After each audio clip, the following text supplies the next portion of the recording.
तो स्वागत है आप सभी का आपके अपने YouTube चैनल प्राइम प्रभाकर पे।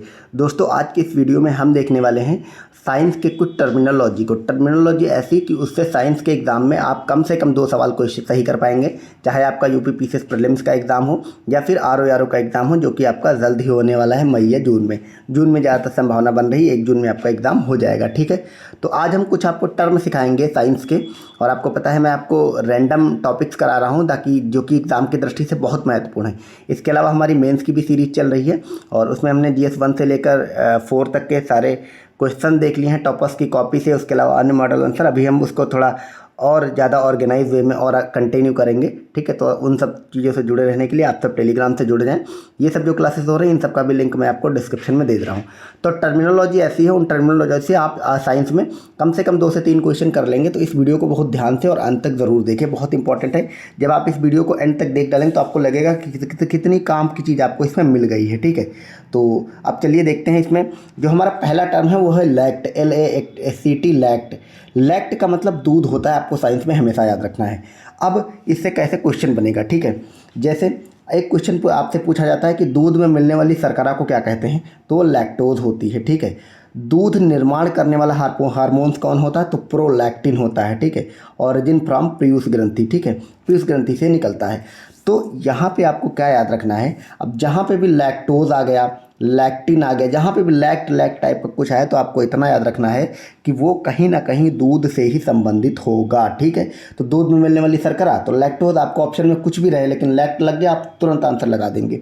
दूध निर्माण वाला हार्मोन्स तो प्रोलैक्टिन, जैसे ही आपको लैक्टिन मिला आप आंसर लगा दें। ठीक है, और एक चीज़ ये भी आप याद रखेंगे कि जो प्रोलैक्टिन हार्मोन है पीयूष ग्रंथि से निर्माण इसका होता है। ठीक है, अब दूध को दही में बदलना, तो दूध को दही में बदलने वाले जो बैक्टीरिया हैं वो कौन से होते हैं, वो होते हैं लैक्टोबैसिलस जीवाणु। अब इस टाइप का क्वेश्चन पूछेगा आपसे कि दूध में दही में कौन बदलता है, तो लैक्टोबैसिलस बदलता है। क्यों, क्योंकि दूध की बात आई और यहाँ पे लैक्टो मिल गया, आप आंख बंद करके निशाना लगा देंगे, आपका आंसर सही हो जाएगा। ठीक है, तो ये सिंपल सी चीज़ हो गई, आपको याद रखना लैक्ट जहाँ पे भी आएगा वो संबंधित होगा दूध से। ठीक है, यहाँ पे कुछ बातें लिखी गई हैं, इसको आप याद रखेंगे, यहाँ से आपके एग्जाम में क्वेश्चन बनते हैं और आप हो जाते हैं कंफ्यूज। मैं आपको बताऊंगा रासायनिक परिवर्तन और भौतिक परिवर्तन क्या होता है। ठीक है, देखो सिंपल सी बात है वो कि कोई भी ऐसा परिवर्तन जिसमें रिवर्स प्रतिक्रिया नहीं होती वो रासायनिक परिवर्तन कहलाता है, और जिसमें रिवर्स प्रतिक्रिया होती है वो भौतिक परिवर्तन कहलाता है। आपको याद रखना है, रिवर्स का मतलब ये है, जैसे मैं कह दूं कि पानी से बर्फ़ बनना, तो पानी से बर्फ़ बनना जो है वो भौतिक परिवर्तन है। क्यों, क्योंकि इसमें रिवर्स प्रतिक्रिया होती है। रिवर्स प्रतिक्रिया का मतलब अगर पानी से बर्फ़ बनती है तो बर्फ़ से पानी भी बन जाती है, यानी कि बर्फ़ को आप पानी बना सकते हैं और पानी को बर्फ़ बना सकते हैं। तो ये हो गया भौतिक परिवर्तन। अब रासायनिक परिवर्तन क्या होता है, जैसे दूध का दही में परिवर्तन, तो दूध से आप दही बना लेंगे लेकिन उस दही से आप पुनः दूध नहीं बना पाएंगे, इसलिए ये हो गया आपका रासायनिक परिवर्तन। ठीक है, तो ये आप बेसिक अपना याद रखेंगे कि जहाँ पे उल्टा वही चीज़ बन जाए वो रासायनिक, जहाँ पे ना वो भौतिक, और जहाँ पे ना बने वो रासायनिक। ठीक है, तो इतना मैंने आपको बता दिया। अगला पॉइंट है हमारा हाइड्रो। ठीक है, अगला जो हमारा टर्म है हाइड्रो का मतलब आप हमेशा याद रखेंगे वो होता है पानी से। ठीक है, जहाँ पे भी आपको हाइड्रो मिल जाए वहाँ पे आपको आंसर में पानी लगा देना है। जैसे एक बीमारी होती है हाइड्रोफोबिया, आपसे पूछता है ये क्या है, तो आप कन्फ्यूज, मतलब वहाँ पे आपको आंसर कई बार नहीं पता होते हैं, ऑप्शन देख के और नहीं पता होते, तो आप हाइड्रो देखेंगे, आप इतना समझेंगे कि ये पानी से रिलेटेड है कहीं ना कहीं। ठीक है, तो हाइड्रोफोबिया, फोबिया का मतलब डर होता है, हाइड्रो मतलब पानी, तो पानी से डर हो गया हाइड्रोफोबिया। इसको जल भीति भी कहते हैं। ऑप्शन में आपका आ जाएगा कि हाइड्रोफोबिया क्या है, एक ऑप्शन में रहेगा जल भीति, तो पानी से डर, या ये होता है हाइड्रोफोबिया। रेबीज रोग में यही हो जाता है, ये आपको याद रखना है। रेहेब्डो वायरस से रेबीज होता है, इसका टीका बनाया था लुई पाश्चर ने। तो ये बेसिक जानकारी मैंने कुछ और भी ऐड कर दी है ताकि आप चीज़ों को अच्छे से कनेक्ट कर पाएँ। तो जो रेबीज रोग होता है कुत्तों को काटने से, तो आप याद रखेंगे रेबीज रोग से यही जो है हाइड्रोफोबिया हो जाता है। जिसको रेबीज हो जाता है वो लोग पानी से डरने लगते हैं। और रेबीज जो है वायरस से होने वाली बीमारी है, कौन से वायरस, रेहेब्डो वायरस से, और रेबीज का टीका लुई पाश्चर ने बनाया था। ठीक है, अब यहाँ पे एक और टर्म आता है, मतलब टर्म तो वही है हाइड्रोफोनिक। अब हाइड्रो लग गया मतलब कहीं ना कहीं ये पानी से रिलेटेड है। तो हाइड्रोपोनिक जो है growing plants in water without soil, तो पौधों को पानी में मतलब ग्रो करना बिना मिट्टी के। तो बहुत सारे पौधे होते हैं जो सिर्फ पानी में उगते हैं बिना मिट्टी के, उनको हाइड्रोफोनिक कहते हैं। ठीक है, हाइड्रोपोनिक कहते हैं। तो ये आपसे पूछ लिया जाएगा कि ऐसे पौधे जो पानी में उगते हैं बिना मिट्टी के, उनको क्या कहते हैं, तो हाइड्रोपोनिक कहते हैं। अगला हमारा जो टर्म है वो है हाइग्रो। तो जैसे हाइड्रो पानी से रिलेटेड था, वैसे ही हाइग्रो रिलेटेड है आर्द्रता या फिर ह्यूमिडिटी से, इसको कि जलवाष्प हम कहते हैं। ठीक है, तो आप याद रखेंगे हाइग्रो जहाँ पे भी आएगा वो आर्द्रता या फिर ह्यूमिडिटी से रिलेटेड है। एक अगला वर्ड आता है, वो वर्ड आता है ऑस्टियो। ऑस्टियो का मतलब होता है हड्डी। हमेशा याद रखेंगे जहाँ पे भी आपको ऑस्टियो मिल जाए वो हड्डी या फिर बोन से रिलेटेड होगा। जैसे आपसे पूछेगा ऑस्टियोलॉजी क्या होता है, तो ऑस्टियोलॉजी जो है वो हड्डियों का अध्ययन होता है। मैंने बताया ना, हड्डी जहाँ पे भी ऑस्टियो आ जाएगा वो हड्डी से रिलेटेड हो जाएगा। तो ऑस्टियोलॉजी हड्डी का अध्ययन कहलाता है। एक वर्ड होता है, मतलब एक बीमारी होती है ऑस्टियोमेलेसिया। तो आप देख के कम मतलब आपको ये लगेगा कि हाँ ऑस्टियोमेलेसिया किससे संबंधित है, किससे संबंधित है, लेकिन जैसे ही आपको ऑस्टियो दिखा तो आप इतना समझ जाएंगे कि हड्डी से रिलेटेड है कहीं ना कहीं। ऑस्टियो का मतलब होता है हड्डी और मलेशिया का मतलब कमज़ोर होना। तो हड्डियों का कमज़ोर होना जो बीमारी है वो ऑस्टियोमलेशिया कहलाता है। और ये जो है विटामिन डी की कमी से होता है और ये एडल्ट्स में होता है, ये भी आप याद रखेंगे। ठीक है, और क्या लिखा है, एडल्ट्स में होने वाला रोग है। ठीक है, वही बात लिखिए, बच्चों में रिकेट्स हो जाता है। ठीक है, तो जो ऑस्टियोमेलेसिया है वो एडल्ट्स में होता है और रिकेट्स जो है बच्चों में होता है। और दोनों का लक्षण एक ही होता है कि दोनों में हड्डियां कमज़ोर होने लगती है। और ये तो बेसिक बातें लिखी हैं कि विटामिन डी का नाम कैल्सिफेरॉल होता है और विटामिन डी ही ऐसा विटामिन होता है जो हार्मोन्स की तरह व्यवहार करता है और इसी को सनसाइन हार्मोन कहते हैं। मतलब इसमें मैंने कुछ जानकारी एक्स्ट्रा ऐड कर दी ताकि आप अच्छे से कुछ चीज़ें और भी आपके साथ में रेडी होते चलें। जैसे कैल्सिफेरॉल विटामिन डी का है, सनसाइन हार्मोन इसी को कहते हैं और हार्मोन्स की तरह व्यवहार भी यही विटामिन डी करता है। तो हमारा हो गया ऑस्टियो। अब अगला जो हमारा टर्म है वो है हिपैट। हिपैट HEPAT, जहाँ पे भी हिपैट आ जाए उसका मतलब लीवर से है या फिर जिसको कि हम कहते हैं क्या, किडनी। नहीं, किडनी तो अलग है, लीवर मतलब यकृत। ये क्या लिख गया है, यकृत लिखना चाहिए। ठीक है, हिपैट का मतलब लीवर होता है, आप इतना याद रखेंगे। तो अब अगला आ जाएगा स्टडी ऑफ लीवर क्या होती है, हिपैटोलॉजी। आपसे क्वेश्चन पूछेगा हिपैटोलॉजी का मतलब क्या होता है, आप लोग ये सब चीज़ें रटने वाली नहीं है। जैसे ऑस्टियोलॉजी मतलब हड्डियों का अध्ययन, अभी मैंने आपको बताया। तो हिपैट का मतलब लीवर होता, तो हिपैटोलॉजी हो तो मतलब लीवर का अध्ययन। अब मानव शरीर की सबसे बड़ी ग्रंथि क्या है, तो हमारी लीवर है। मानव शरीर का सबसे बड़ा अंग क्या है, तो त्वचा है, ये भी आपको याद रखना है। अग्नाशय सबसे बड़ा अंग नहीं है। ठीक है, मानव शरीर का सबसे बड़ा अंग त्वचा होती है और मानव शरीर की सबसे बड़ी ग्रंथि लीवर होती है। अब एक होता है हेपेटाइटिस रोग। तो हमने अब आपको क्या बताया कि हिपैट और है ये सब जहाँ पे भी आएगा उसका संबंध लीवर से होगा। तो हेपेटाइटिस जो है वो रोग किससे संबंधित है, तो लीवर में जब सूजन हो जाती है उसी को हेपेटाइटिस कहते हैं। इसी हेपेटाइटिस रोग से निपटने के लिए एक वैक्सीन आई थी, हैवीश्योर। ये हेपेटाइटिस ए की वैक्सीन थी, ये भी आपको याद रखना है। हैवीश्योर एक मतलब ये पिछले साल ही आविष्कार मतलब ये बनाई गई थी। ठीक है, हैवीश्योर। और ये हेपेटाइटिस ए की कमी के लिए, हेपेटाइटिस बी की कमी से नहीं है। ठीक, ये भी आपको याद रखना। तो हिपैट और हेपेटाइटिस ये जहाँ पे भी इस टाइप का टर्म है तो लीवर से संबंधित है, आप याद रखेंगे। अगला जो हमारा टर्म है वो है कार्डियो। कार्डियो का मतलब होता है हार्ट से, यानी कि हृदय से। तो ये आपको याद रखना है। आप सब ने मतलब जिम वगैरह जो लोग जाते हैं उनको पता होगा कि कार्डियो कराते हैं वो लोग। ठीक है, हार्ट से संबंधित चीज़ों के लिए वो लोग क्या कराते हैं, वो कराते हैं आपको कार्डियो, बार बार बोला जाता है ये चीज़। ठीक है, तो अब देखते हैं जैसे कार्डियोलॉजी, स्टडी ऑफ हार्ट, यानी कि जो हृदय का अध्ययन है वो कार्डियोलॉजी कहलाता है। कार्डियो जहाँ पे भी आएगा वहाँ कहीं ना कहीं हार्ट से रिलेटेड चीज़ें होंगी। तो कार्डियोलॉजी मतलब स्टडी ऑफ हार्ट। एक टर्म आपने सुना होगा ECG। ECG का मतलब होता है इलेक्ट्रोकार्डियोग्राफ, ये इसका फुल फॉर्म होता है। हृदय की एक्टिविटीज़ की जाँच के लिए, यानी कि जो आपका हार्ट है उसमें क्या एक्टिविटी सही हो रही नहीं हो रही उसकी जाँच करने के लिए जो मशीन यूज होती है उसको ECG बोलते हैं। और हम बोलते हैं कि ECG कराया गया। तो ECG मतलब इलेक्ट्रोकार्डियोग्राफ, इसका फुल फॉर्म भी आप याद रखेंगे, अब आपके एग्जाम में पूछे जाने लगे। तो ECG मतलब इलेक्ट्रोकार्डियोग्राफ। तो यहाँ पे कार्डियो आ गया तो मतलब ये कहीं ना कहीं हृदय से रिलेटेड होगा। एक ये फैक्ट लिखा हुआ है, आप याद रखेंगे कि डॉक्टर P वेणुगोपाल ये कार्डियोलॉजिस्ट थे, इनका निधन हो गया 2024 में। और ये भारत का पहला हार्ट ट्रांसप्लांट इन्होंने ही किया था 3 अगस्त 1994 को, ये आपको याद रखना है। एक और फैक्ट यहाँ पे लिखा हुआ है कि विश्व का पहला जो हार्ट ट्रांसप्लांट है वो क्रिश्चियन बर्नार्ड ने किया था और ये 1967 में किया था। क्रिश्चियन बर्नार्ड ने 1967 में किया था विश्व का पहला हार्ट ट्रांसप्लांट। और भारत का पहला किया था डॉक्टर P वेणुगोपाल। ये बहुत चर्चा में पूछा जा सकता है क्योंकि 2024 में इनका निधन हुआ। इन्होंने 1994 को किया था, ये भी आप याद रखेंगे। ठीक है, तो ये कार्डियो से रिलेटेड टर्म हो गया। अब अगला जो है एक टर्म आता है इनसेफलो, ये यहाँ पे किसने लिख दिया, यहाँ पे लिख दिया गया इनसेफलो। तो जहाँ पे भी आपको मिल जाएगा इनसेफलो तो उसका सिंपल सा मतलब होता है, इनसेफलो का सिंपल सा मतलब होता है ब्रेन। तो जैसे अभी हमने ईसीजी देखा, वहाँ पे सी का मतलब क्या था, कार्डियो था।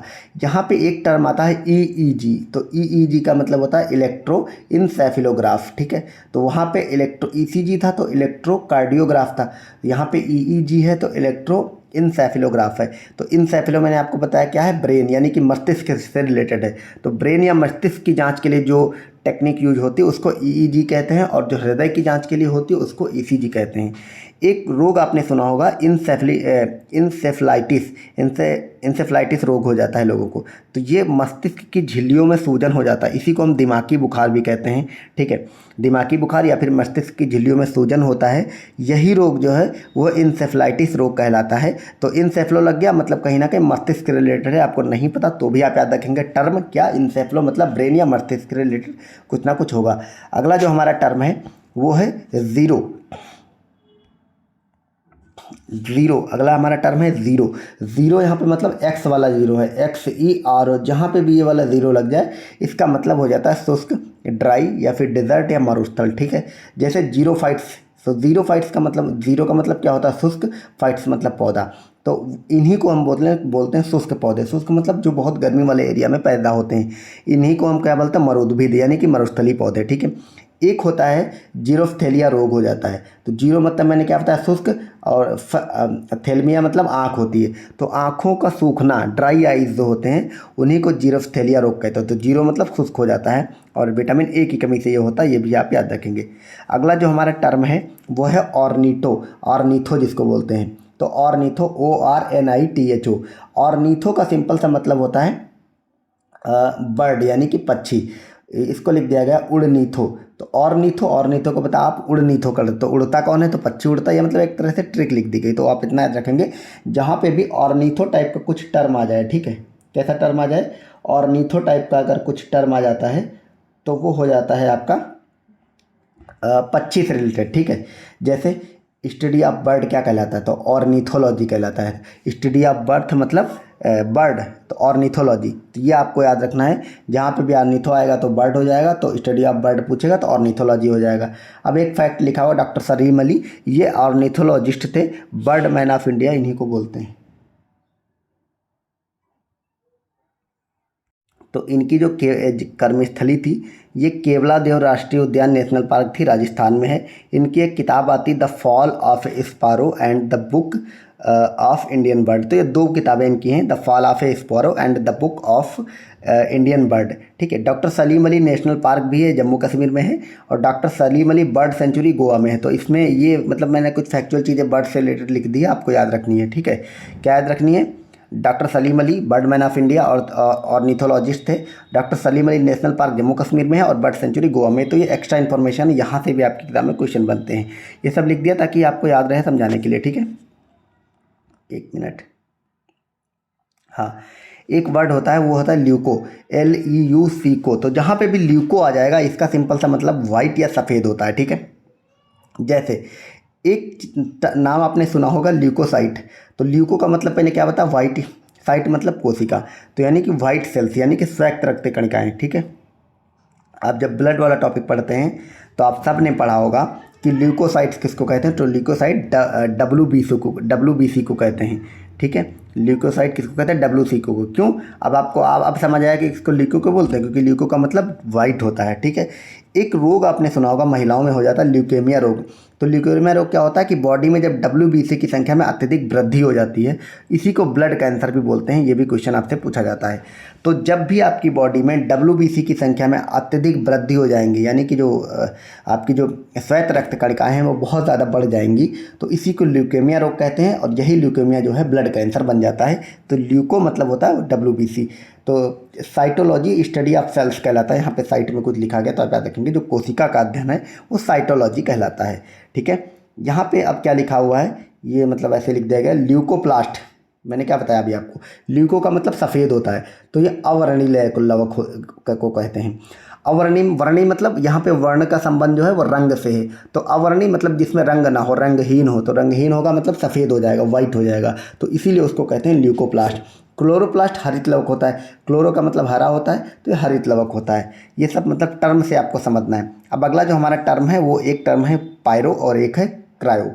पायरो का मतलब होता है at a very high temperature, तो जहाँ पे भी बहुत ज़्यादा हाई टेम्परेचर की बात होगी तो उसको पायरो कहेंगे, जहाँ पे भी बहुत ज़्यादा लो टेम्परेचर की बात होगी तो उसको क्रायो कहेंगे। ठीक है, पायरोमीटर हाई टेम्परेचर को मापने के लिए, पायरेक्स कांच अत्यधिक ताप को सहन करने वाला। अब आपको समझ में आया कि पायरोमीटर, पायरेक्स कांच, तो जहाँ पे भी पायरो पायरेक्स ये सब आ जाए तो हाई टेम्परेचर की बात हो रही होगी, तो हाई टेम्परेचर मापेंगे तो पायरोमीटर।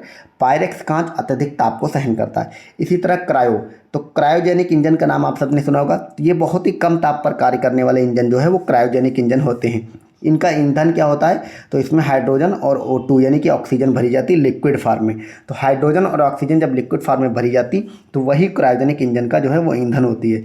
तो यहाँ पे कुछ और फैक्ट लिखा गया है, जैसे LVM थर्ड M4 रॉकेट में C-25 क्रायोजेनिक इंजन यूज हुआ था, उपयोग किया गया था। यही रॉकेट चंद्रयान 3 को लेकर गया था। तो जो चंद्रयान 3 गया था 14 जुलाई 2023 को ये रवाना हुआ था और 23 अगस्त 2023 को ये वहाँ पे पहुँच गया था। ठीक है, तो और ये जहाँ पे चंद्रमा के दक्षिणी ध्रुव के जिस हिस्से पर उतरा था उसको शिव शक्ति पॉइंट नाम दिया गया था, लैंड वाली जगह थी। और इसी 23 अगस्त को भारत सरकार ने राष्ट्रीय अंतरिक्ष दिवस भी घोषित किया था। तो ये कुछ एक्स्ट्रा फैक्ट दे दिया गया।